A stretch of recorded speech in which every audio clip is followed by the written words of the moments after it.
एक समय की बात है। एक गांव में स्वभावकृपण नाम का एक गरीब ब्राह्मण रहता था। स्वभावकृपण अकेला था और उसका कोई दोस्त या रिश्तेदार नहीं था। वह अपने घटियापन के लिए पहचाने जाते थे और भीख मांग कर अपना गुजारा करते थे। भिक्षा के रूप में जो भी भोजन मिलता था, उसे मिट्टी के बर्तन में सहेजकर अपने बिस्तर के पास टांग देते थे। जब भी उसे भूख लगती, वह बर्तन से कुछ खाना निकाल कर खा लेता। एक दिन ब्राह्मण को चावल की इतनी खीर मिल गई कि भरपेट खाने के बाद भी कुछ चावल से भरा बर्तन छूट गया। इतनी मात्रा में भोजन पाकर ब्राह्मण बहुत खुश हुआ। जैसे ही रात हुई, ब्राह्मण अपने बिस्तर पर लेट गया, लेकिन उसकी नजर बर्तन से नहीं हटी। जल्द ही वह गहरी नींद में सो गया। वह स्वप्न देखने लगा कि बर्तन चावल की खीर से भर गया है। उसने सपना देखा कि अगर शहर में खाने की कमी हो जाए, तो वह चावल की खीर 100 चांदी के सिक्कों में बेच सकता है। इस चांदी के पैसे से वह 1-2 बकरियां खरीद लेता। उनके हर 6 महीने में बच्चे होंगे और जल्द ही वह बकरियों की एक भीड़ हासिल कर लेगा। फिर वह भैंसों और गायों के लिए बकरियों बचेगा।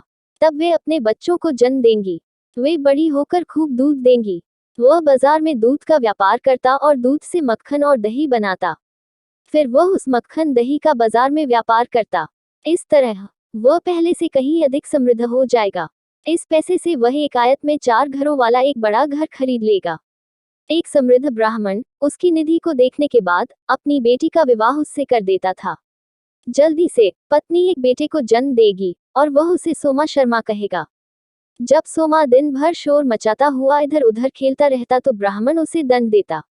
लेकिन सोम ने नहीं सुना और उत्सुकता से ब्राह्मण एक छड़ी खींचता और उसके पीछे दौड़ता। अपने दुःस्वप्न में डूबे ब्राह्मण ने अपने बिस्तर के पास पड़ी छड़ी को उठा लिया। उसने डंडे से हवा में वार करना शुरू कर दिया।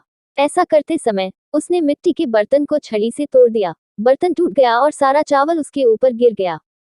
ब्राह्मण ये जानकर जाग गया कि वह पूरी स्थिति का सपना देख रहा था। उसके सारे सपने एक ही बार में टूट गए। हमें अकारण ही अधिक स्वप्न नहीं देखने चाहिए और लालचवश व्यर्थ नहीं जाना चाहिए। हमें अपना ध्यान अपने काम पर लगाना चाहिए, न कि अपने सपनों पर।